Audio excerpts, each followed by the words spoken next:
em casa. A orientação é que vocês possam colocar, então, a pauta de hoje, escrever no cabeçalho, Escola Carrossel no Estilo, a data de hoje, dia 10 de março de 2021, e a nossa pauta é filósofos iluministas. Galerinha, então vocês começaram a trabalhar já, né? A professora substituta já passou para vocês algumas orientações que eu havia pedido sobre o tema do iluminismo. Nossa apostila com esse tema começa lá na página 16, falando sobre iluminismo. O professor pediu para ela poder orientá-los quanto a uma atividade onde vocês pudessem estar fazendo a representação do iluminismo, né, criando uma representação para o iluminismo, entre outras explicações do nosso conteúdo. Então, do que se trata esse nosso capítulo? O iluminismo ele vai falar, então, sobre o movimento intelectual que se dá na Europa no século XVIII. Então, houve um desenvolvimento no pensamento crítico de vários filósofos, e isso vai refletir no desenvolvimento social europeu, tá? São vários países europeus que acabam tendo, então,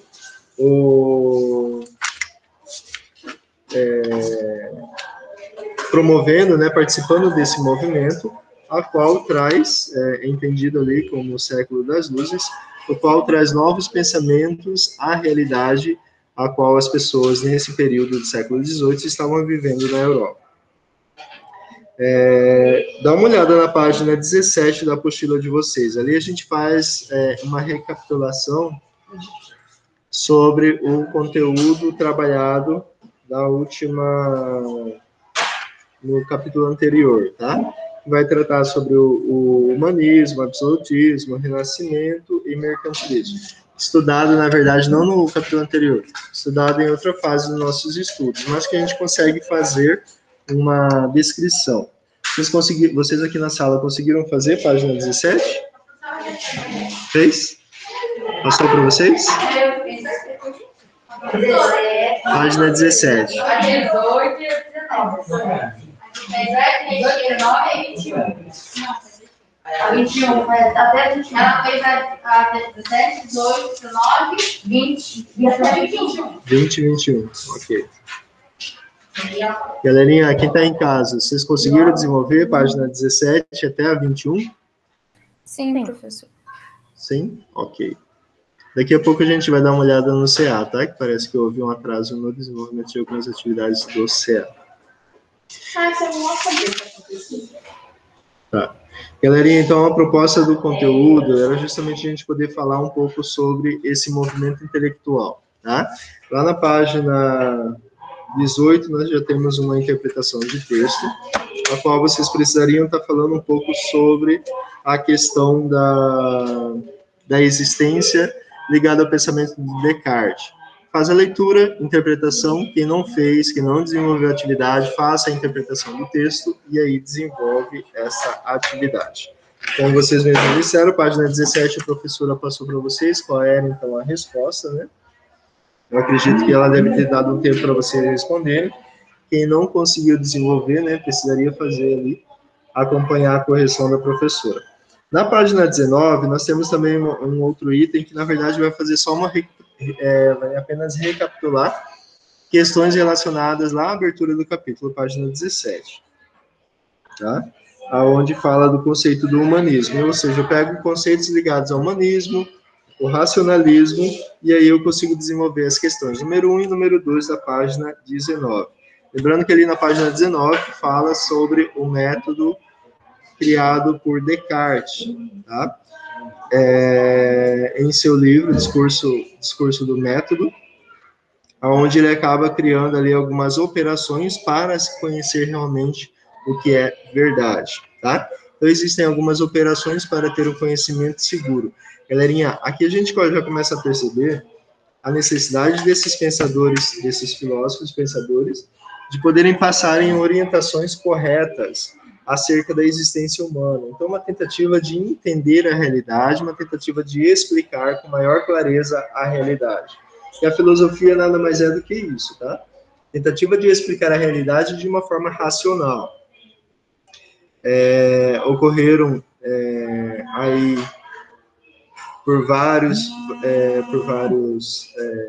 por um período muito longo, a crença no conceito mitológico, tá? Nas mitologias, tanto que hoje em dia ainda a gente tem, nosso folclore mesmo brasileiro, a gente tem algumas orientações bem marcantes relacionadas a esse fator, tá? É um conceito mítico. Pode fazer isso depois, Gabriel? Obrigado. Só presta atenção aí, coloca sua pauta, pega sua apostila. Qualquer coisa que você precisar aí, você não pode fazer agora, tá?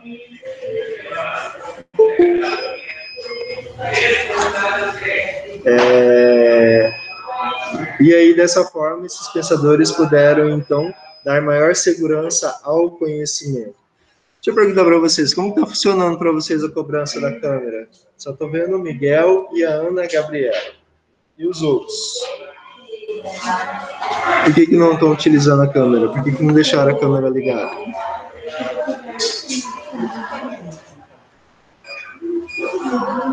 Ana Carolina ligou a câmera, quem mais? Professora, não tenho câmera. Muito bem, está explicado. E os outros? Nicole, qual foi o problema de não ter ligado a câmera? Nicole, Letícia, Lucas, Kuroki, Isabelle, Mariana Brito, Urique.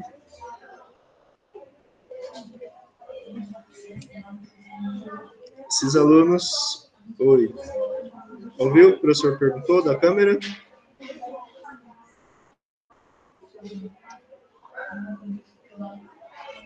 Não? Por que sua câmera está desligada?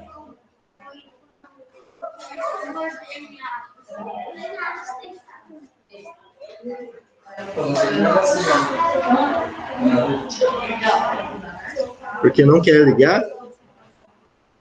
E a orientação da coordenação? O que a coordenadora falou?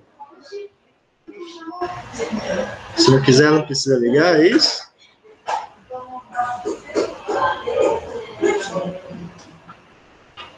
Ela não disse nada? É uma pergunta? Deixa eu perguntar lá para a coordenadora. O que ela falou sobre isso?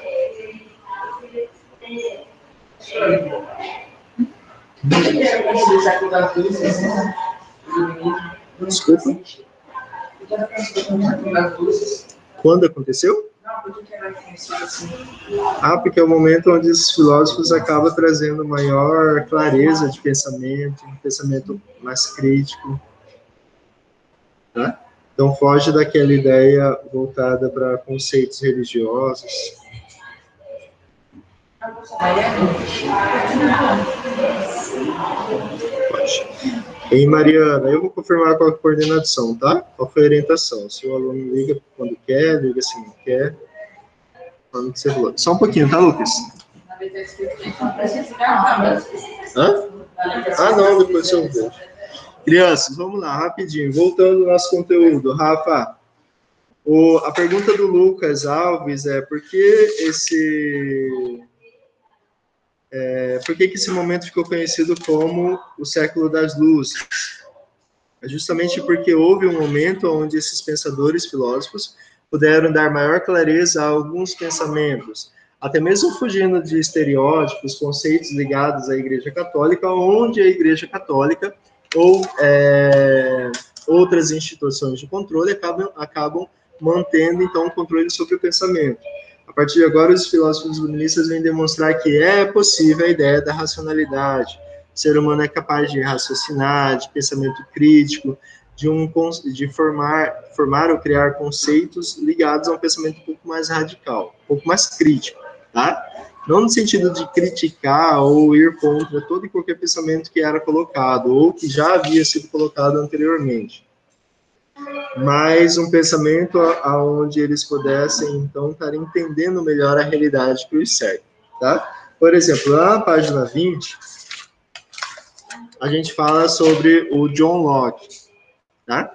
O professor já ouviu que vocês fizeram atividade até a página 21, tá? Mas só para a gente recapitular, entender um pouco o conteúdo. Ali, por exemplo, surge um pensamento crítico do próprio John Locke, aonde ele fala sobre os direitos naturais.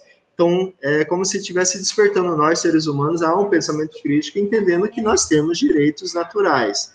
Não que eu precise abrir um processo contra o governo federal, um processo contra a Igreja Católica, para que eu possa, então, haver esses direitos, tá? Para que esses direitos possam ser assegurados. Mas no sentido de a gente ter uma ideia crítica sobre esses direitos. Então, segundo John Locke, nós temos direitos ali. Direito à vida, direito à liberdade e direito à propriedade, tá? Por isso, seria necessário estabelecer um contrato social. O contrato social é que, na verdade, haveria um acordo entre o Estado, tá? Que seria, então, um governo monárquico, uma república, haveria um contrato social. Nesse contrato social estaria estabelecido que havia a necessidade desses direitos serem assegurados, tá? Além da formação de direitos naturais, ele defendia também a tolerância religiosa e o empirismo, ou seja, o conhecimento só poderia ser obtido por meio da experiência e da observação. Isso faz com que a gente possa ter um pensamento ainda mais crítico, no sentido de não só receber informação. Eu ouvi falar lá no site e nem eu sabia, ou você sabia, ou qualquer outra informação, e a partir daí eu obtenho essa informação e aquilo ali é verdade, tá? Mas fazer com que a gente tenha um pensamento crítico, no sentido de poder questionar, no sentido de podermos procurar outros tipos de conhecimento, outros tipos de fontes de conhecimento. E isso é extremamente importante. Hoje, por exemplo, nós temos uma ferramenta muito importante. Se eu for colocar aqui, claro, os alunos aqui na sala no presencial, não tem como promover uma pesquisa tão rápida se fosse no computador, no celular. Mas hoje nós temos aí um mecanismo que nos ajuda muito nos estudos, na pesquisa, no conhecimento mais aprofundado, que é a internet. Porém, o Google. Eu digo, o Google sabe tudo. Qualquer coisa que você for perguntar para o Google responde. O Google sabe muita coisa. E aí, o que a gente precisa levar em consideração é justamente o fator ligado à fonte. O que eu posso levar em consideração como resposta segura? Qual tipo de site eu posso entrar e aquilo ali vai me dar uma abordagem teórica tão importante a ponto de eu poder colocar lá como resposta no livro de história ou numa atividade de pesquisa que o professor tenha mandado. Então, a ferramenta nos auxilia, nos ajuda muito. Porém, nós temos que ter ali uma ideia crítica de entender se aquilo ali realmente pode ajudar, se eu posso copiar a íntegra o que está escrito no site, como pesquisa. Então, a gente, mesmo tendo essa ferramenta como uma ferramenta importante para o nosso conhecimento hoje, porque a internet é uma ferramenta importante, a informática, os computadores, nos auxilia muito. A gente não tem mais hoje como está a parte disso. Vocês veem isso pelo que a gente está tendo hoje, tá? Essas aulas online. Então, professor aqui na sala de aula, aluno presencial e aluno lá em casa estudando, tá? Se dedicando. Então, a gente entende que a internet hoje é um mecanismo, né? Um meio muito importante para os nossos estudos, principalmente para aprofundar os nossos estudos. Porém, a gente tem que saber, né, na verdade, de que forma que a gente possa fazer o uso dessa ferramenta. Lucas Alves, qual seria a pergunta? O que você ia falar? Os sites que são que abrem no Jans, não sei de quem. Para notícias. Para notícias, qual que é? G1? Muito bem. Uau, para notícias, sim, existem vários. Analisa, lá na página 20 começa a falar sobre os filósofos, tá?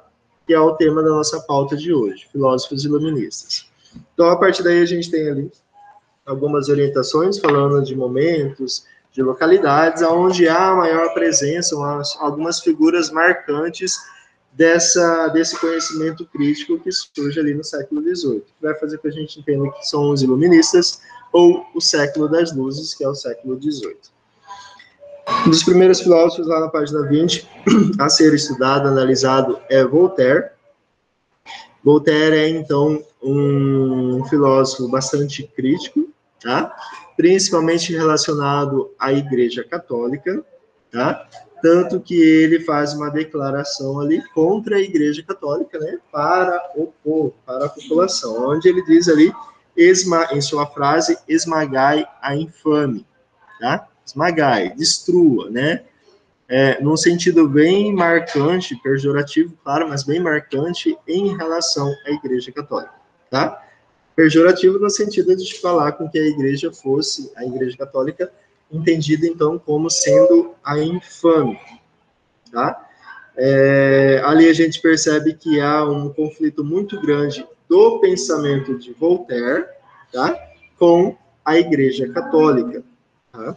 No sentido da Igreja Católica, a gente acompanhou, por exemplo, o período da Idade Média, e ali a gente conseguiu identificar que no feudalismo, no período ligado ao feudalismo, a Igreja Católica, ela era detentora de muitos conhecimentos, tá?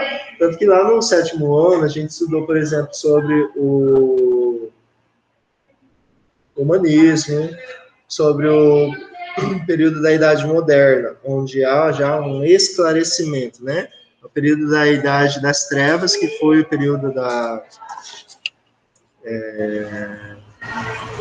o período ligado ali ao século das Trevas, faz com que a gente entenda que ligado à peste negra também, mas não só pela peste negra, tá? Mas que a Idade das Trevas pudesse ter sido, então, um período onde a Igreja Católica acabou tendo maior predominância sobre o conhecimento, tá? Como sendo ela detentora de todo e qualquer tipo de conhecimento, que estava diretamente ligado à Idade Média. Então, a Idade Média foi um período de escuridão, né? Claro, fazendo uma análise depois, por conta dessas imposições ligadas à Igreja Católica, no fator de conhecimento, de orientações, fazendo com que as pessoas entendessem que precisassem fazer aquilo que estava ligado à sua classe social. Então, nós tínhamos, por exemplo, no feudalismo, no período do feudalismo, a divisão de classe social. E é como se as pessoas não pudessem, então, estar tendo uma mobilidade social, como se fosse algo proibido, pejorativo ou negativo. Até mesmo, por exemplo, informações ligadas à burguesia, que fazem com que a Igreja colocava, não só a Igreja Católica, tá, que a gente já fala sobre outras instituições, os puritanos, por exemplo, aonde colocavam os burgueses como sendo um grupo aonde vive no pecado, tá? Por cobrança de juros, por juros abusivos. Claro que isso a questão do rendimento do dinheiro por meio de empréstimos, né?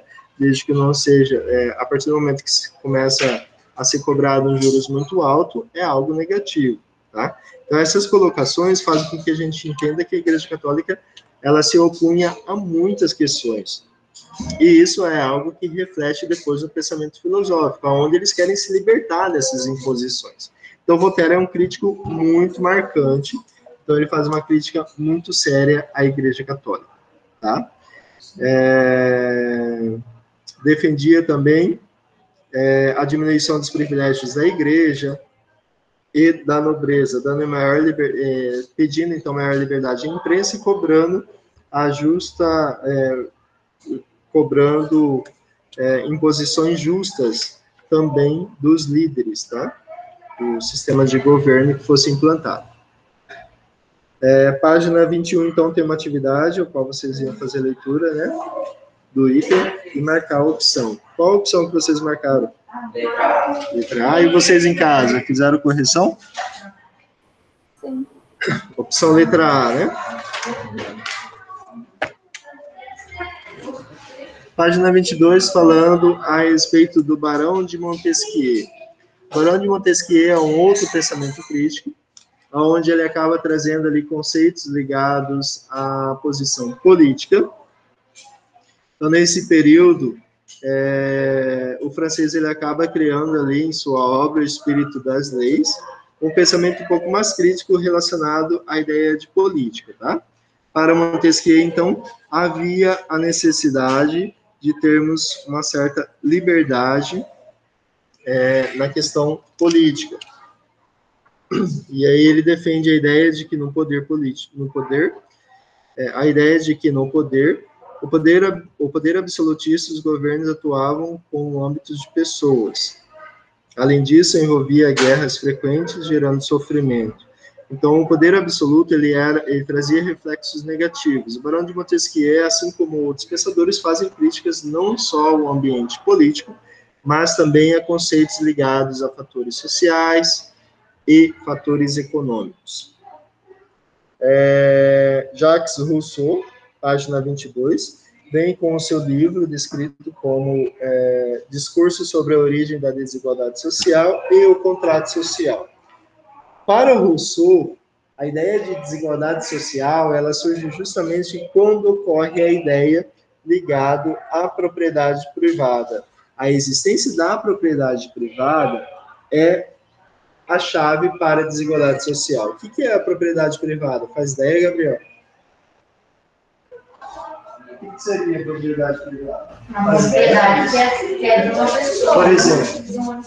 Por exemplo, a casa de alguém, tá? A partir do momento que uma pessoa delimita, então, um espaço e fala, esse espaço é meu, uma chácara, uma fazenda, uma casa, a partir desse momento, a partir do momento em que há a criação da ideia de propriedade privada, onde há uma delimitação de um espaço, surge a desigualdade social, tá? Lembrando que esse mundão de Deus é grande, ainda tem espaço aí que cabe muita gente, tem espaço suficiente para cada um ter um pedacinho de terra. Porém, já chegaram outras pessoas anteriores, existe uma legislação, escrituras, as pessoas que têm suas posses hoje, é justamente porque herdaram ou pagaram por isso. Então, não há possibilidade aquelas pessoas que não têm um pedacinho de terra poderem chegar lá em uma propriedade, tomar aquilo ali e falar, não, esse pedacinho agora vai ser meu, tá? E hoje, esse mundão de Deus já está praticamente tomado, tá? As pessoas já têm suas propriedades privadas. Aí a gente lembra, por exemplo, temos aqui no Brasil o movimento de sem terras, né? Onde as pessoas fazem apropriação de terras, né? As terras que não são tão produtivas, ou terras produtivas e que eles querem um pedacinho. Então, eles vão, fazem a invasão daquele perímetro, daquele território, e aí eles tentam, então, né, uma negociação com o governo federal para que eles possam ter a posse daquele terreno, daquele espaço. Então, é uma tentativa de poder buscar um espaço, um pedacinho de terra. Mesmo assim, não deixa de ter a ideia de propriedade privada. Se eles querem invadir e pegar um pedacinho para eles, continua a ideia de propriedade privada. Mas para a gente entender, a propriedade privada faz com que haja a existência da desigualdade social. Vai haver um grupo maior, né, superior, e um grupo inferior, um grupo menor. E isso vem justamente cercado da ideia da propriedade privada. Página 23, nós temos aí 3 filósofos, tá? Montesquieu, Voltaire e Rousseau. E aí, o que vocês precisam fazer sobre nessa tabelinha é fazer a associação. Já fizeram? Não? Então, na página 23, vocês vão associar escrevendo as iniciais do nome de cada um, tá? Ou a letra V de Voltaire, M de Montesquieu, ou R de Rousseau. Pode.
Se vocês precisarem, é só me chamar, tá?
Crianças, vamos lá. Quem está em casa? Qual foi a sequência que vocês fizeram?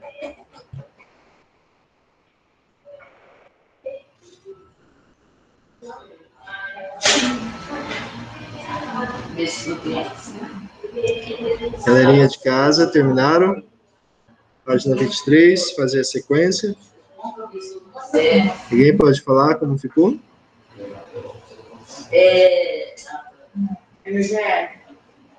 Não, ele tá. Ninguém fez? Vou corrigir aqui, depois eu corrijo aí com vocês. Vai, Ana, pode falar. Eu coloquei RMV. RMV? Pessoal, concorda? Concorda, Miguel? Sim? Ana Carolina, concorda? Urique, Júlia Barreto? Sim, tá certo, tá? O pessoal que tá aqui, ó.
Galerinha de casa, como eu disse, a sequência correta é RMV, tá certo, tá? Ana Gabriela, Miguel, Ana Carolina e os outros que colocaram dessa forma. RMV.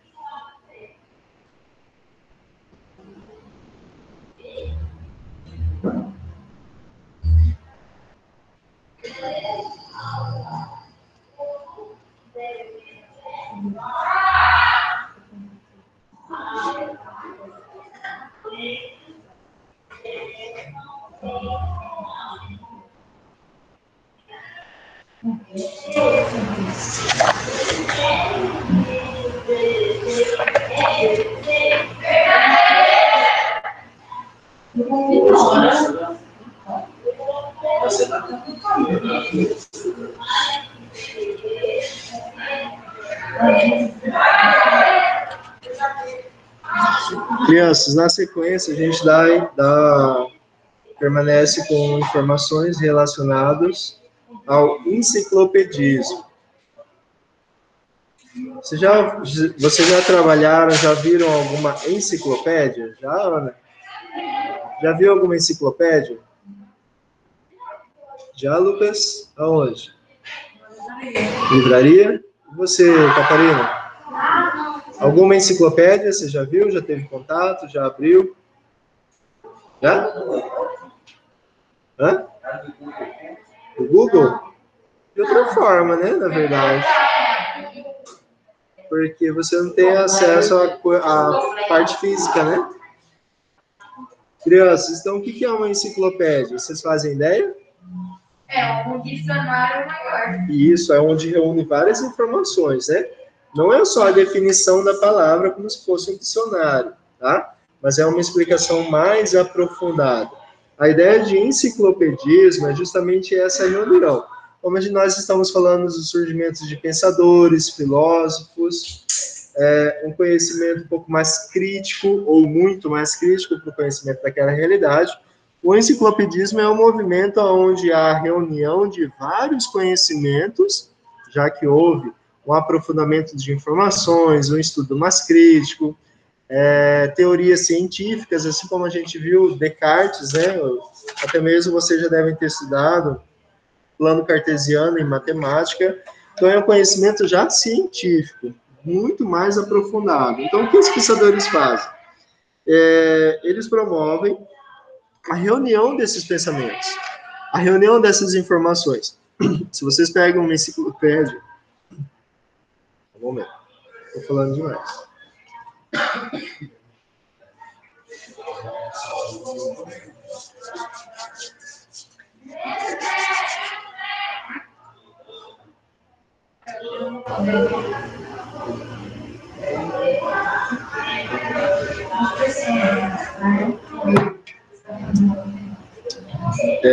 Gabriel, então a enciclopédia ela vai trazer a reunião de muitas informações, inclusive possuem até ilustrações, tá? E isso faz com que a gente tenha ali uma ideia de que a reunião desses pensamentos fazendo parte do movimento do iluminismo, é uma ação muito importante, tá?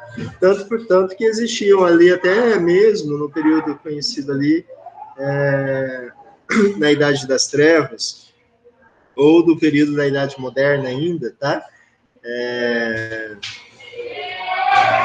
Existem ali imposições ou colocações relacionadas à Igreja Católica, onde a Igreja Católica até impunha algumas restrições. Existia um conjunto de livros que eram proibidos, ditados pela Igreja Católica, tá? Então, o Codex era um conjunto de livros que eram proibidos. Era proibido você abrir esses livros, estudarem, porque eram pensamentos contrários ao que a Igreja pregava, tá? Passava como orientação. E ali você tendo informações mais precisas na enciclopédia, onde reúne vários tipos de informações, acaba sendo algo bastante marcante. Só um instante.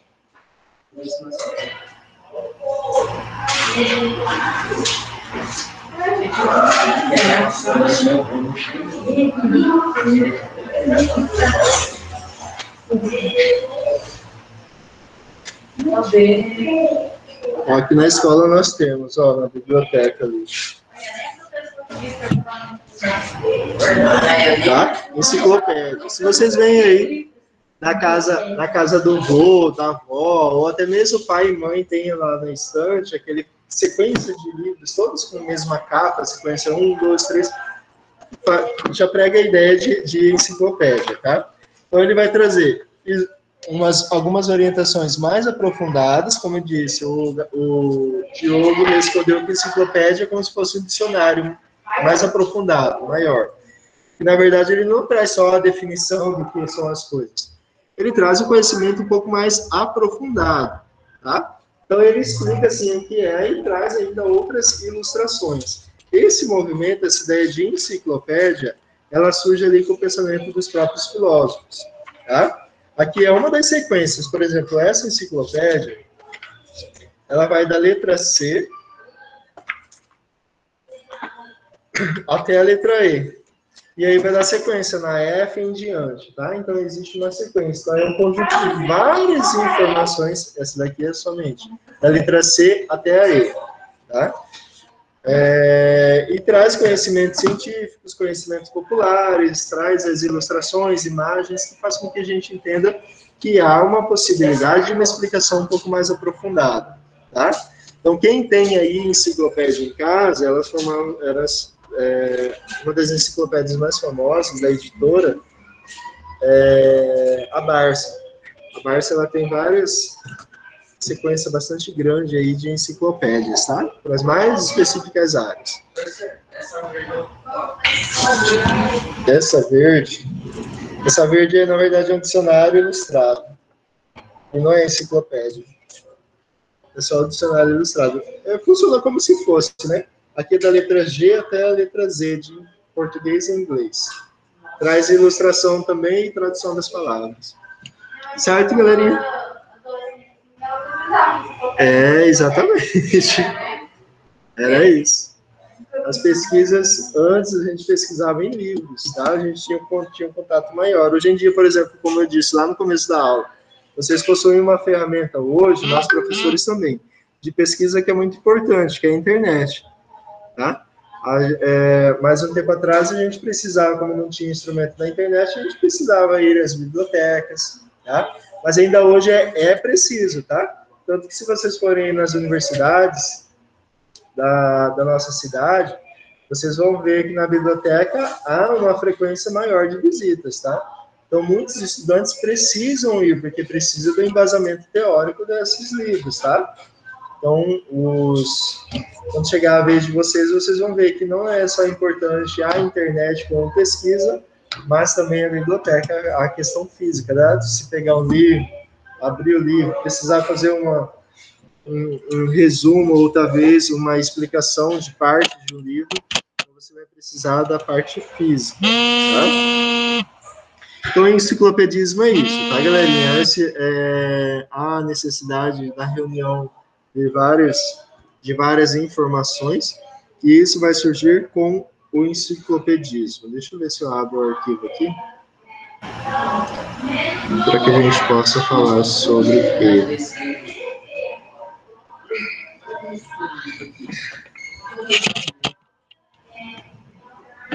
Então, o objetivo dos enciclopedistas era, então, criar uma obra que reunisse todo tipo de conhecimento, tá? Todo tipo de conhecimento humano sob a ótica iluminista, ou seja, fugindo de teorias de outras instituições, como, por exemplo, instituição monárquica, tá?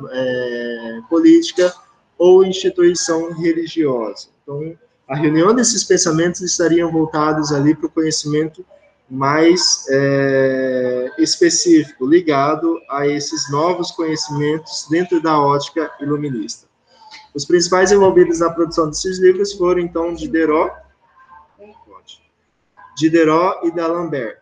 Diderot e D'Alembert, então, foram os responsáveis pela reunião, tá? Mas não foram só eles que criaram, ou seja, não é pensamento só deles. Ali tem presente, então, pensamentos ou contribuições de Voltaire, do Rousseau, de Montesquieu, e de outros pensadores de outros filósofos. Lucas Alves, sempre direito. Nessa primeira enciclopédia, foram reunidos ali um total de 35 volumes, que contou com a contribuição de vários pensadores, tá? Então, uma enciclopédia com 35 volumes é muita coisa, tá? É um pensamento muito extenso, né? Um conhecimento bem mais aprofundado. A enciclopédia é o dicionário razoado das ciências, como eram chamadas, tá? Reunia todo tipo de conhecimento humano até então, e além disso, divulgava, então, pensamentos dos iluministas. Os livros da enciclopédia e os seus criadores sofreram inúmeras perseguições na França.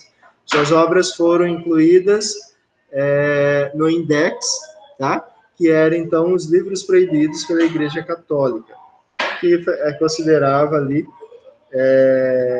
a publicação como sendo um desprezo pela própria conceito ou orientações religiosas, tá? Desprezo pela religião. Crianças, lá na página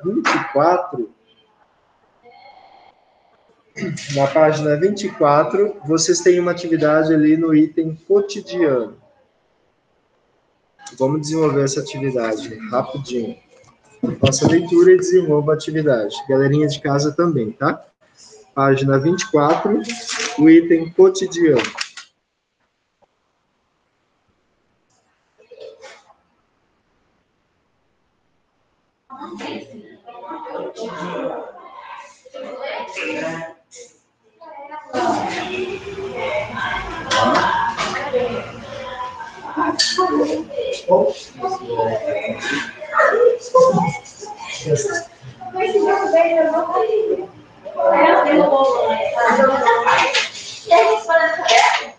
Brincadeira.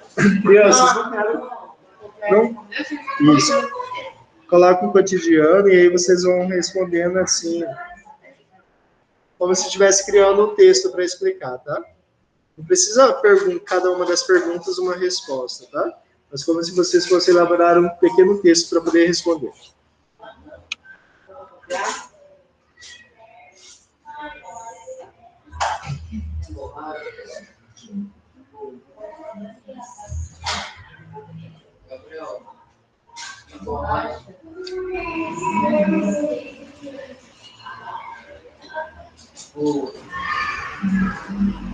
Tem que copiar, tá? Não, você vai respondendo como se fosse um texto, tá? Por exemplo, você já foi a uma biblioteca, aí você que escreve. Hã? Não, você copia não. Quem é você? Eu já tive a oportunidade de ir a uma biblioteca. Aí tem uma pergunta ali. Você já utilizou uma enciclopédia ou você já viu?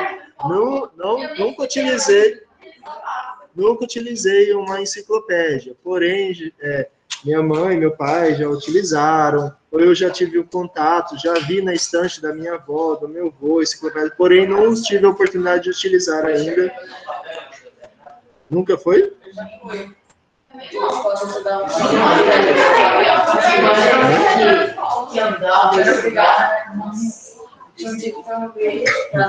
Ô, Diogo.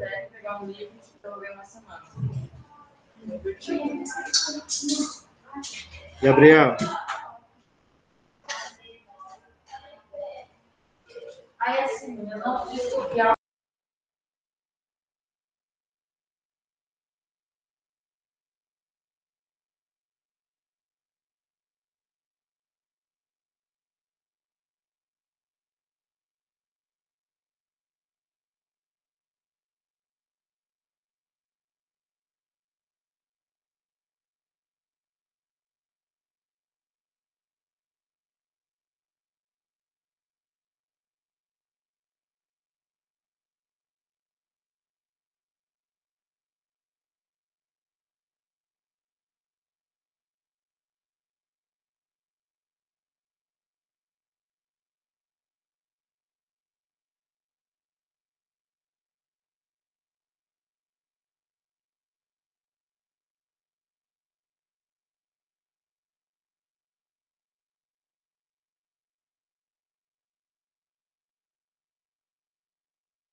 Professor,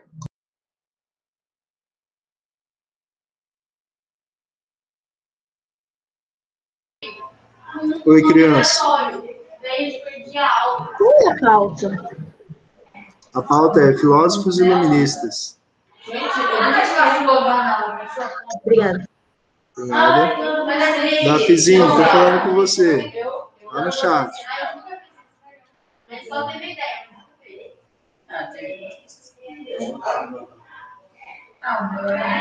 Dafizinho, tá ouvindo?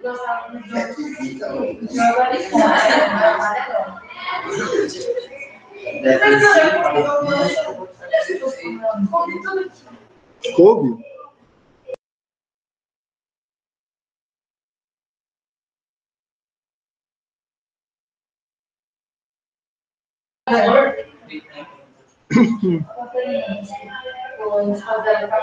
Quem tá usando aí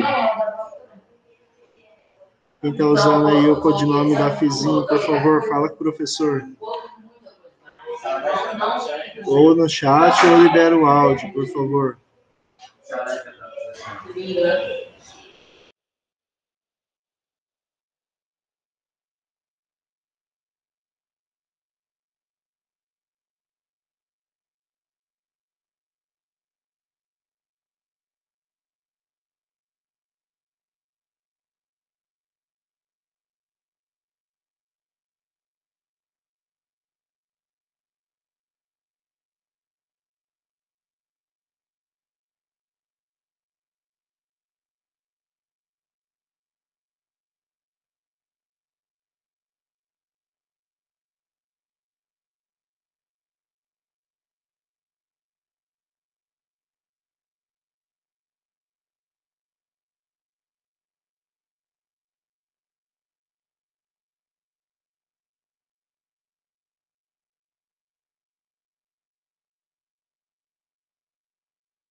Pessoal, galerinha de casa, como ficou a resposta de vocês? Alguém quer compartilhar? Como você sabe se eu tiver... Ô, Murilo, você está me atrapalhando já. Pessoal de casa, alguém? Calma aí, professor, eu estou terminando. Você acha mesmo? É um bando.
Senta direito, Lucas. Pessoal, vamos lá, rapidinho. Então, na sequência, lá na página 24, vocês têm aí a representação de um desses movimentos ligado ao movimento dos iluministas, tá? Nessa representação, vocês podem ver aí a reunião de várias pessoas, tá? Isso acontecia em grandes salões, onde eles se reuniam para fazer suas discussões, tá? Geralmente, acontecia em ambientes onde eram disponibilizados locais propícios para que isso pudesse estar acontecendo, tá? Locais grandes, onde havia a possibilidade da reunião de várias pessoas, com pensamentos, justamente para que eles pudessem expor as suas ideias, tá? É um momento de discussão, de clareza, de saber informações, de adquirir mais conhecimentos, ou até mesmo deles poderem se aprofundar um pouquinho mais nas informações que poderiam ser dispostas ali, tá?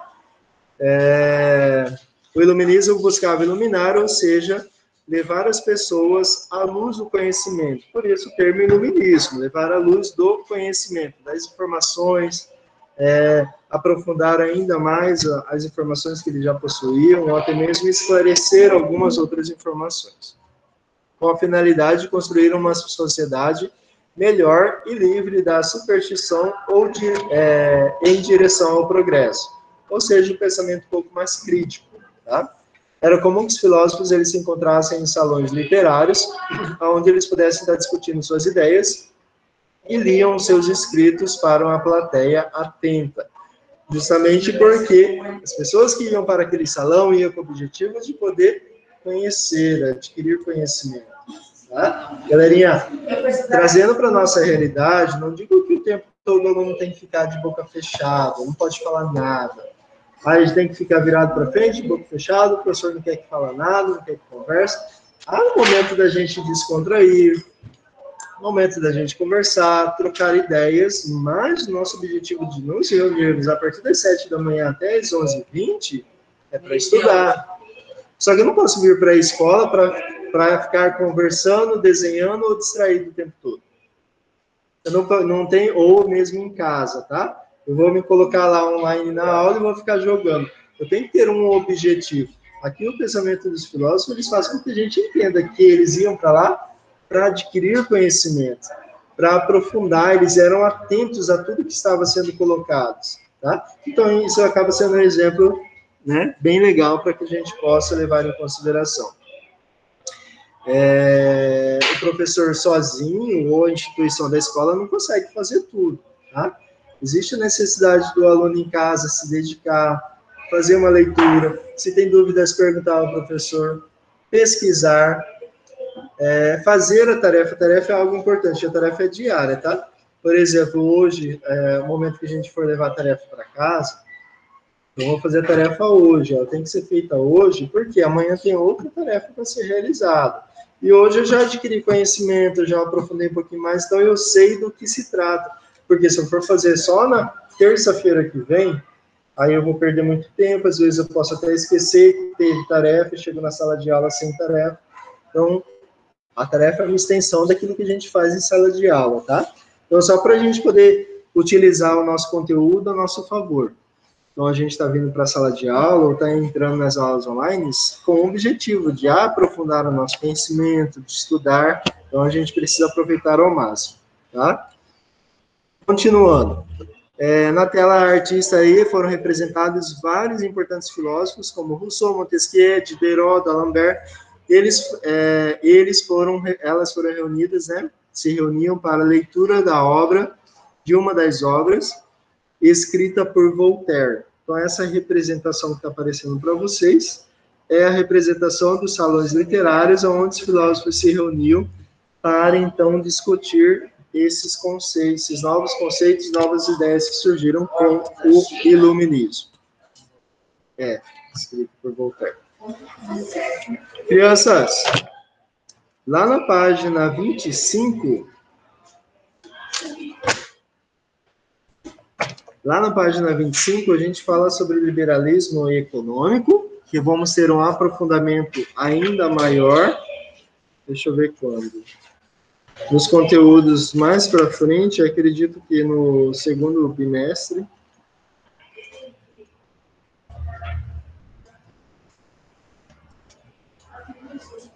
Eu acho que segundo ou terceiro bimestre, tá?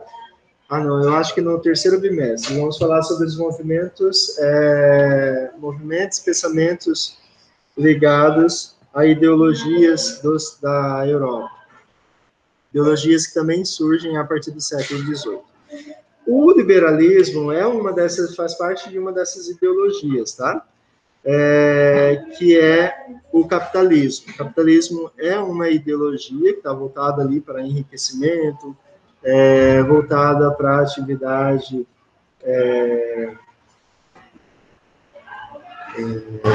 econômica, tá? Então, o liberalismo econômico é um desses pensamentos que a gente vai ter um aprofundamento maior, mas aqui a gente aproveita o gancho para poder falar um pouco sobre ele, tá? O Adam Smith, ele em seu livro descrito como A Riqueza das Nações, ele acaba colocando ali informações relacionadas ao capitalismo. Então, um dos membros ligados ao capitalismo é o liberalismo econômico.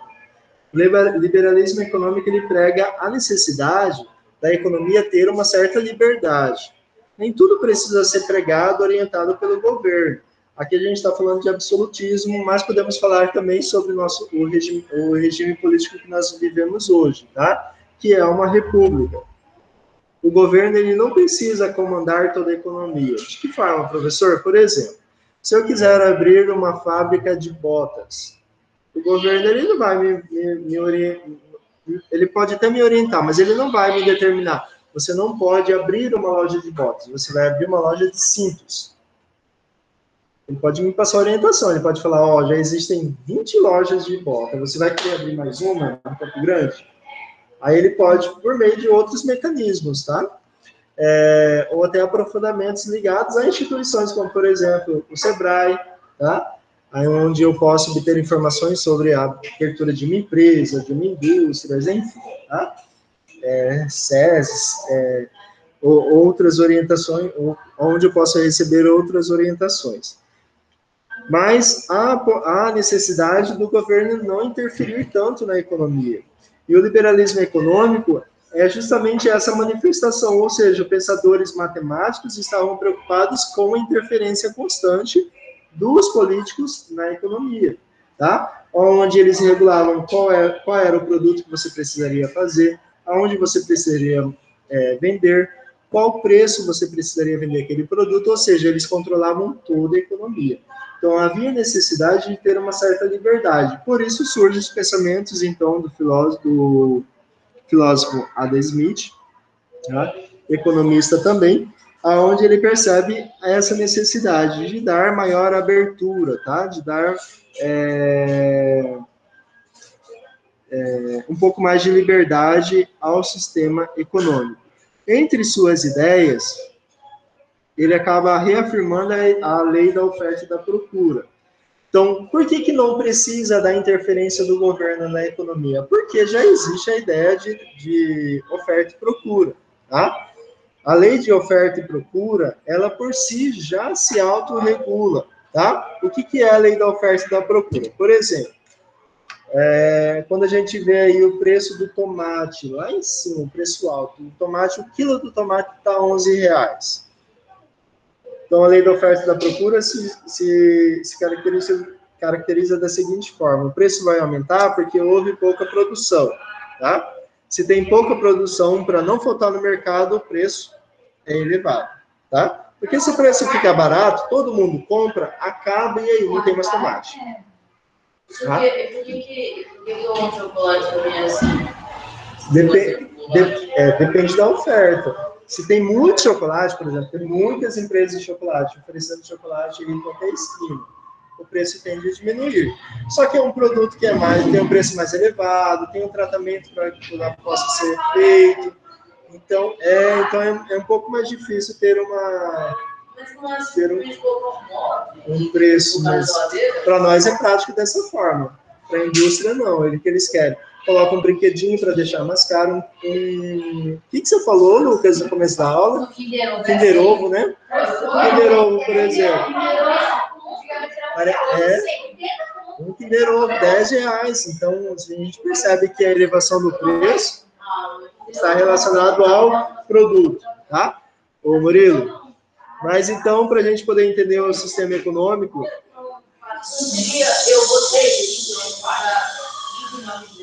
dentro do liberalismo, é justamente entendermos, por exemplo, a ideia da lei da oferta e da procura, tá? O preço, ele se autorregula. O próprio sistema econômico faz isso. Se tem muita cebola, o que vai acontecer? O preço vai cair. Por quê? Se o preço fica lá em cima, a cebola vai estragar, vai perder aquele produto. Então, quem perde? O dono do mercado, o produtor, a pessoa que fez o transporte. Então, automaticamente, a gente entende que a economia, ela tem essa autorregulação, tá? O arroz? Sim, ligado à ideia da lei da oferta e da procura. Mentira, são 2. 2? Tá valendo. Fala, Diogo. Assim, existe salário máximo? Não existe salário máximo. Mas existem estipulações da própria empresa, né? Por exemplo, você pode ter lucros, obter lucros junto com a empresa, mas o limite máximo é tal. Tá? Então, o seu salário ele vai aumentar até um certo ponto. Seu salário fixo, R$ 2.300, mais um valor a mais que você pode receber da empresa, tá? Mas é a empresa que estipula, tá? Mas não existe aí um valor máximo. Líquido? É aquilo que você recebe em dinheiro. Porque antes de ter ali os descontos, né? Porque tem alguns descontos onde o próprio sistema já retira, né? Certo? Como se fosse pouco. Porém, é questionável, porque, por exemplo, com a pandemia, alguns países parece que pararam de comprar, né? Parece que parou de exportar tanto. Mesmo assim, o preço continua elevado. Então, aí a gente já consegue ver que há uma certa disparidade em relação a isso. Há uma diferença muito grande. Então, não sei por que houve um aumento tão grande. A gasolina, por exemplo. Estamos pagando o litro da gasolina aí a 5,60, 5,50. Então, está muito caro, está elevado. Mesmo tendo a procura muito grande. Então, a ideia da procura, quanto mais as pessoas precisam daquele produto, mais o preço aumenta, tá? A lei da oferta e da procura. Às vezes ele é um pouco natural de acordo com a procura ou com a falta do produto. Se o produto falta, o preço aumenta. Se tem muito produto, o preço abaixa, que é para não estragar, para não perder venda, enfim. Tá? Quem fez esse pensamento? Adam Smith, em seu livro A Riqueza das Nações. Ali ele promove o pensamento entendendo que há necessidade de ter liberdade na economia. Tá? Despotismo esclarecido. O que foi o despotismo esclarecido? Aqui a gente percebe que com a vastidão tão grande de pensamentos filosóficos, os monarcas perceberam que havia necessidade de mudança. Então, o despotismo esclarecido é, na verdade, uma mudança dos líderes políticos, principalmente dos monarcas, aonde eles se colocam como como influenciados do iluminismo. Eles foram influenciados, então, por isso, o despotismo esclarecido. Esses líderes dos países, os monarcas, eles receberam essa mudança e começaram a ter algumas alterações.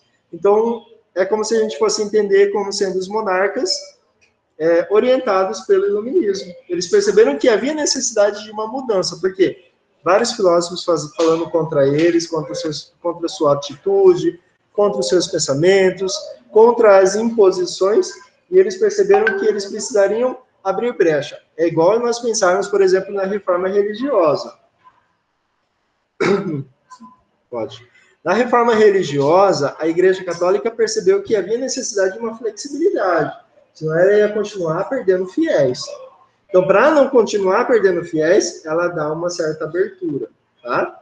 Ela não muda a sua doutrina, mas ela dá uma certa abertura, que é para quê? Para não perder tantos fiéis, tá? Não continuar perdendo. Aqui a gente percebe que esses líderes dos países, que são os monarcas, eles precisam receber essas influências do iluminismo como uma forma positiva, porque senão muitas pessoas vão começar a lutar contra, até chegar ao ponto deles serem retirados do cargo. Na prova, por exemplo, o professor colocou aquela imagem lá, onde o rei foi decapitado, essa imagem, ó. Já pensou todos os reis sendo decapitados, só porque não conseguem mudar sua doutrina, suas orientações, não recebem as orientações do iluminismo e não mudam nada? Então, para não correr esse risco, eles acabam, então, se rendendo a essas mudanças. Isso. Por quê? Oi. Ele amostrava por que antigamente falava paganismo? Como? Paganismo. Por que era chamado assim? Paganismo? Pela Igreja Católica? Não, por qual pessoa? Antigamente. Não, a Igreja Católica pregava, se você era pagão ou não. Por exemplo, se você descumpre alguma orientação da igreja, da doutrina da igreja, batismo, por exemplo.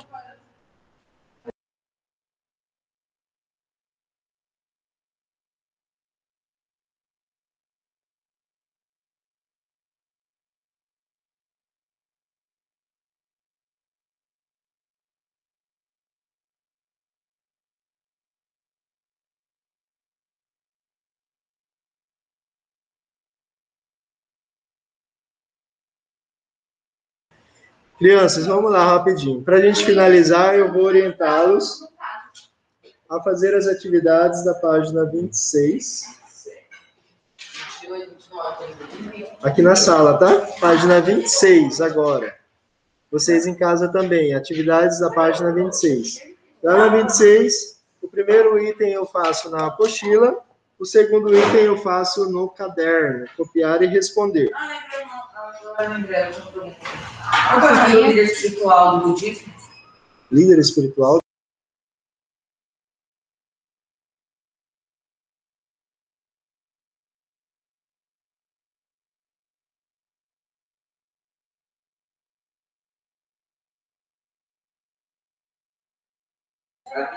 Crianças, só 26 por enquanto. A orientação é que vocês em casa possam fazer a atividade da apostila, página 26, exercício número 1 e exercício número 2. Número 1 eu marco X na própria apostila. Número 2 eu copio e respondo as perguntas, letra A, letra B e letra C. E vou fazer de acordo com a orientação que está me sendo me dada para a interpretação do texto. Exercício número 2, interpretação, copiar e responder no caderno. Exercício número 1, marcar na própria apostila. Se alguém tiver dúvida, quiser tirar alguma dúvida com o professor, ou escreve no chat, ou então me chama, tá? Para que eu possa respondê-los. Lucas Kuroki, está acompanhando, amigo? Está fazendo as atividades? Sim. Ok. Nicole?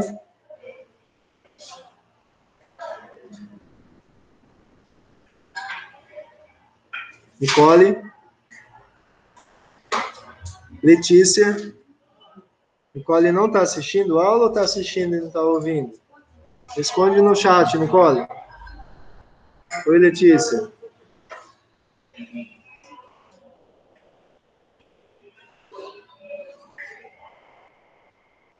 Nicole?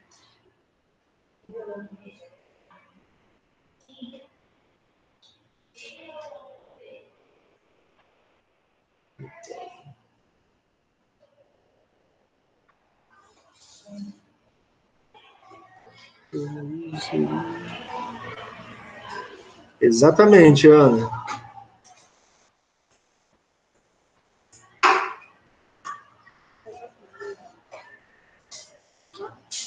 Tem gente lá fora, não pode não. Tá?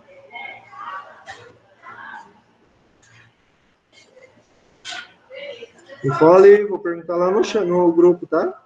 Você está me ouvindo?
Professor, Oi. Oi, professor. Eu não estava ouvindo o senhor. Não estava ouvindo? Não. O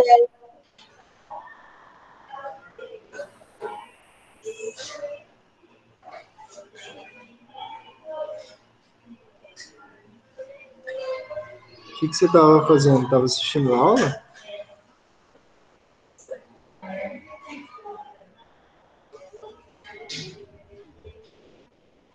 Nicole? Oi. Estava assistindo aula?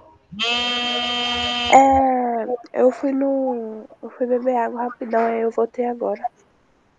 Está explicado. Júlia Barreto, está acompanhando a aula, Júlia? Tô, professor.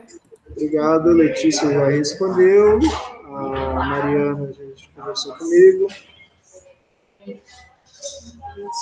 Isabela, tudo certo, Isabela? tudo. Isabelle?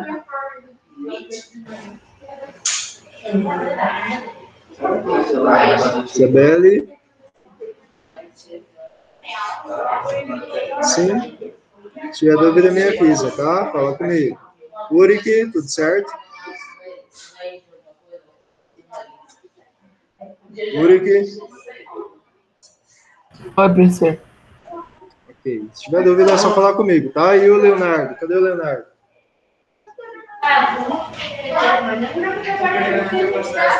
Não, só 26.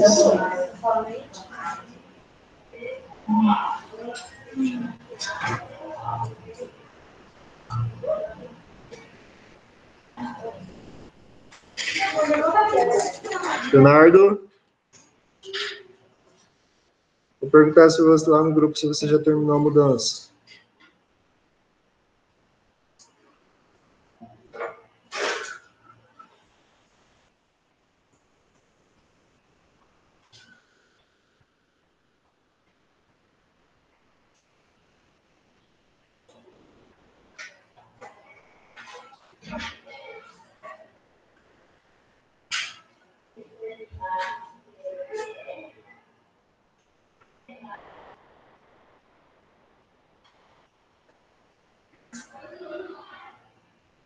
Tá assistindo aula, Leonardo?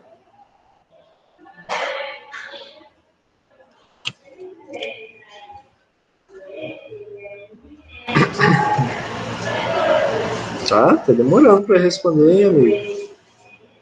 O que é para fazer, Leonardo? O que o professor pediu para fazer de atividade? Escreve aí para mim.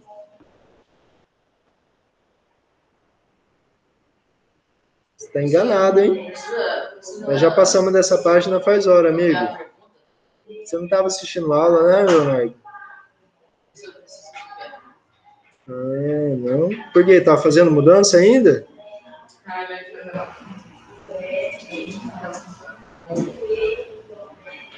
Sim?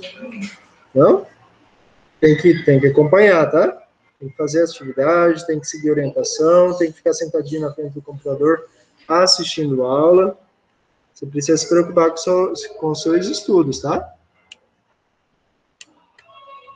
É rapidão, 4 horas por dia. Nossa, Bem rápido. rapidão.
Não, vocês vão fazer somente a página 26. Galerinha, aproveitando quem terminou em casa, marca a tarefa aí de história. A tarefa de história vai ser página 27 da apostila.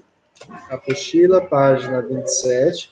Lembrando que os exercícios número 3 e número 5 não é para marcar X, é para copiar e responder no caderno.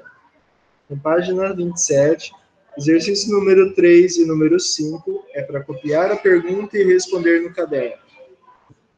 Tarefa, página 27 da apostila.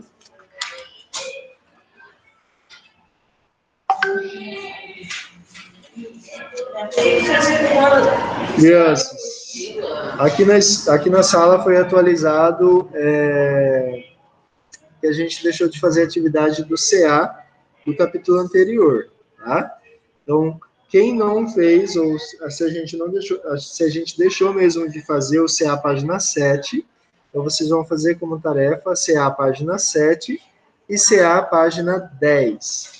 Página 7 e página 10, tarefa de história. Já fizeram? A página 7 já foi feita.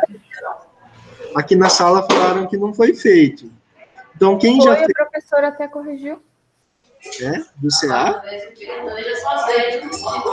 E a página 10, foi ou não, Amanda? A página 10. Era a professora lá. Acho que ela não fez a personagem. Ela vai fazer desde a 12. Então, vamos lá. Quem fez, quem não fez, depois a gente analisa por meio das atividades que vocês forem entregar, tá? Então, a tarefa de história. Anota aí, Gabriel, para você não esquecer. Tarefa de história. Apostila. Página 27.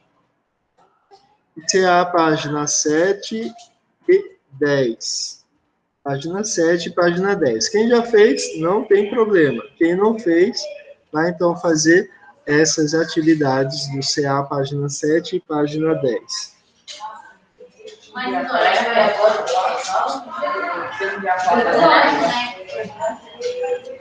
Na pauta? Não, diz que não tem canetão, por isso que eu não escrevi. Vocês não. Só quem está em casa. Só quem está em casa manda tarefa pro professor, tá? Manda foto.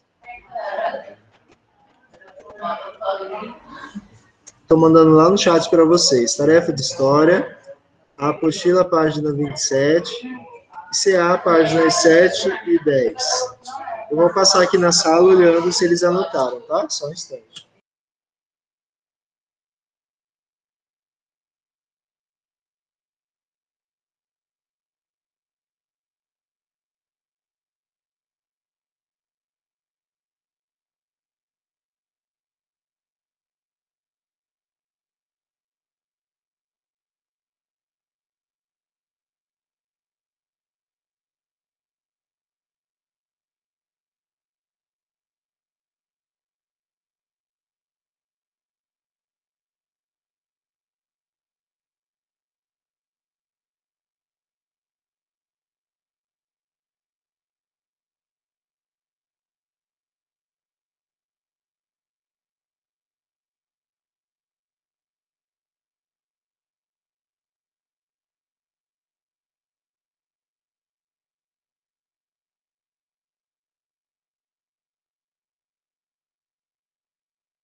Galerinha que está em casa, tudo certo? Anotaram? Alguma dúvida?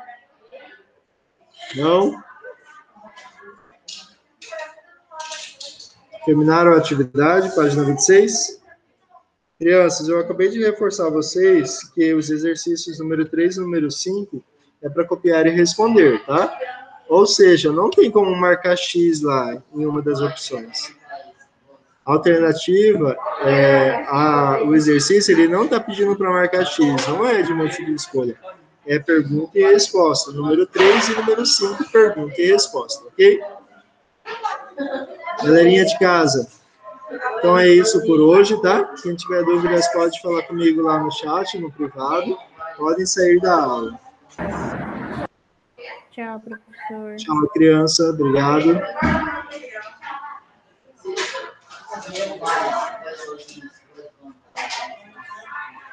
Júlia Barreto, está assistindo a aula.